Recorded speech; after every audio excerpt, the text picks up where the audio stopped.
Spiritual warfare is much more than what people understand today. And I say today because we read in the Bible that in the last days in which we are in, that knowledge will increase. All of this spiritual warfare will increase inside of us. But there is a specific reason that this is happening that not many people are seeing. And that is because of the angelic technology, the devices that man has made through the knowledge of Satan, the fallen angels. Things like the D Wave machine and CERN and other technology that we probably don't know about.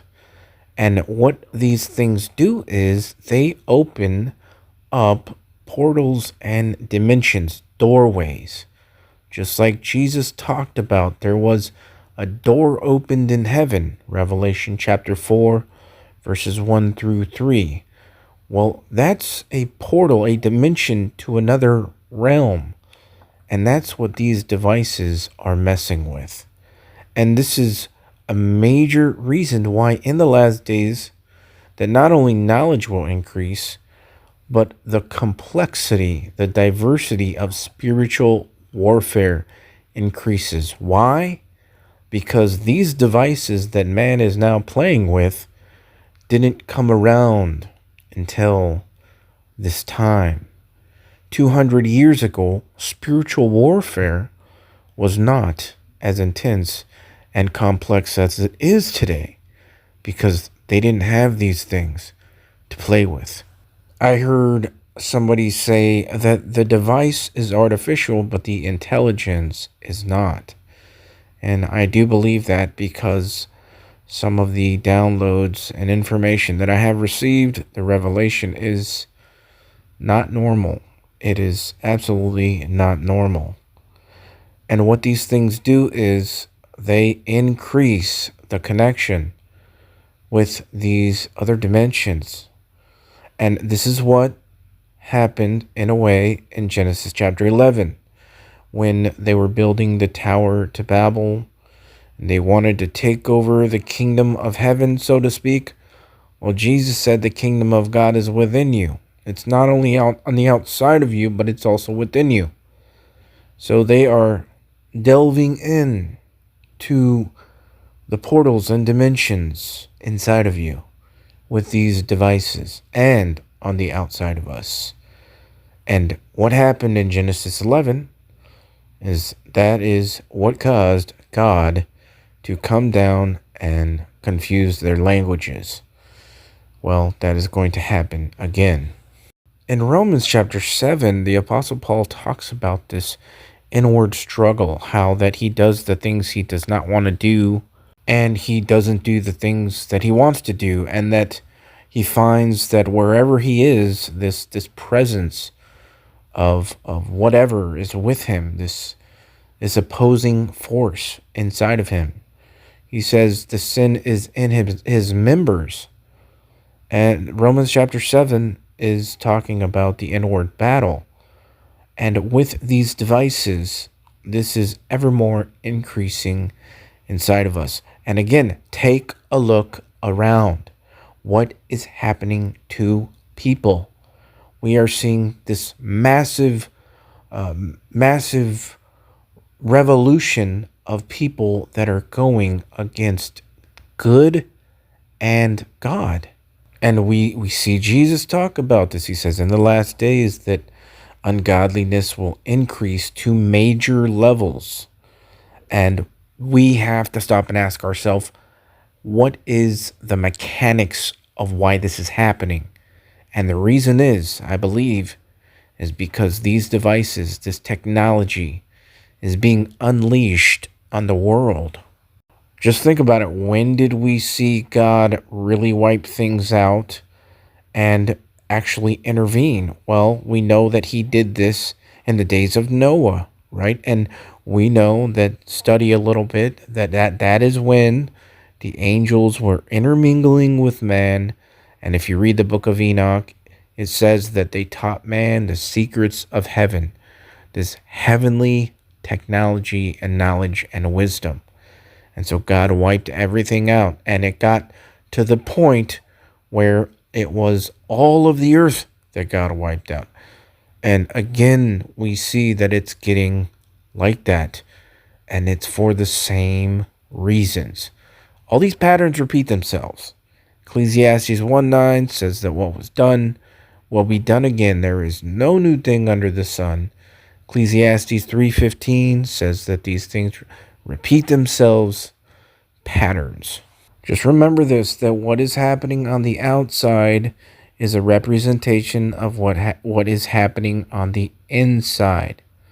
Okay, let me say that again. What is happening on the outside of us that we can see is also happening on the inside. So people are so concerned with these dimensions and portals and things in the heavens happening when they look up, not realizing that this is actually also taking place on the inside of people, and not realizing the reason that it is increasing on a massive scale. And it is because of this special knowledge and wisdom that is used to create these devices. Just like in the very beginning, it is repeating in the very end. God declares the end from the beginning. And these patterns repeat themselves. Even the garden. Satan promised her special knowledge, the ability to make you wise and be as gods. There is no new thing under the sun. There are an enormous number, mind-bogglingly large number, of parallel realities, as real as this one, that have different consistent histories. So imagine a world where all of the laws of physics as we know them are obeyed, but different decisions were made along the way. Different decisions at the level of tiny microscopic particles, different decisions all the way up to what you chose to eat for lunch, and whether you chose to come to this session or not. Quantum mechanics makes a very specific prediction that all of those are as real as the thing that you remember. And this is bizarre, because we don't see those other things. But science has reached the point now where we can build machines that exploit those other worlds. And quantum computers are perhaps the most exciting of all of these that we have within, or almost within our grasp right now. So people from a physics background love this. They want to understand the world. They want to understand the universe, how it all works. This is what they look like. There are two of them. These are from our lab in Burnaby in British Columbia. From the outside, they look like giant black monoliths, big metal boxes, about 10 feet on a side, 12 feet tall. And they are powered, they have a fridge inside them, a refrigerator that cools these chips to almost absolute zero. Just a wisp, a fraction of a degree above absolute zero. Hundreds of times colder than interstellar space. Amongst the coldest and most isolated and extreme conditions that humans have ever been able to engineer. These fridges, interestingly enough, which are called pulse tube dilution refrigerators, have a thing called a pulse tube, which emits a sound roughly once per second, which sounds eerily like a heartbeat. So if you have the opportunity to stand next to one of these machines, it is an awe-inspiring thing, at least for me. It feels like an altar to an alien god. They really are impressive machines. At the heart of this big box is a tiny chip about the size of your thumbnail. And on this chip resides all of the wonder and magic that makes this thing go. I'm not going to describe in any mathematical detail how it all works, but let me give you an analogy. In quantum mechanics, there's this concept that a thing can exist in two states which are mutually exclusive at the same time, quote unquote. And I'm using those words because the English language was developed before we had concepts to describe what these things actually are doing. But I'm going to give you a roundabout way of understanding this. Imagine that there really are parallel universes out there, and now imagine you have two that are exactly identical in every respect, all the way out to the horizon as far as we can see, down to the last little atomic detail of every single thing, with only one difference. And that's the value of a little thing called a qubit on this chip, which is a contraction of quantum bit. And that qubit is very much like a bit or a transistor in a conventional computer. It has two distinct physical states, which we call 0 and 1 for bit. In a conventional computer, these are mutually exclusive. That device is either one or the other and never anything else. In a quantum computer, that device can be in this strange situation where these two parallel universes have a nexus, a point in space where they overlap. And when you increase the number of these devices, every time you add one of these qubits, you double the number of these parallel universes that you have access to, until such time when you get to a chip like this, which is about 500 of these bits, you have something like 2 to the 500th power of these guys living in that chip. So the way I think about it is that the shadows of these parallel worlds overlap with ours.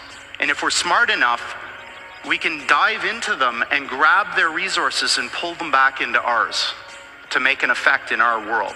Now, this may sound very odd to you and bizarre, and in fact, I am using language that a normal theoretical physicist probably wouldn't use, but this is, what I'm telling you is absolutely correct and in line with the way that these things actually work. We've been doing this for some time now. Listen, Mr. Dyson, I know I haven't been here that long, but I was wondering if you could tell me, if you know. Know what? Well, if you know where it came from. You know, I asked them that very same question once, and you know what they told me? Don't ask.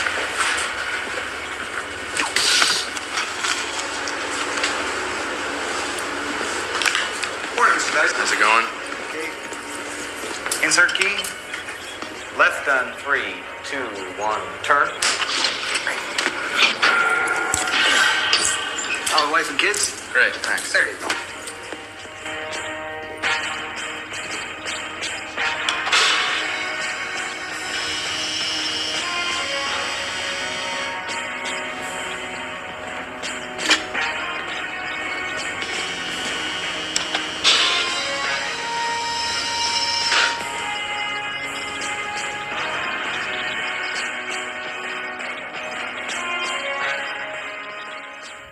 Second Corinthians chapter 2, lest Satan should get an advantage of us, for we are not ignorant of his devices.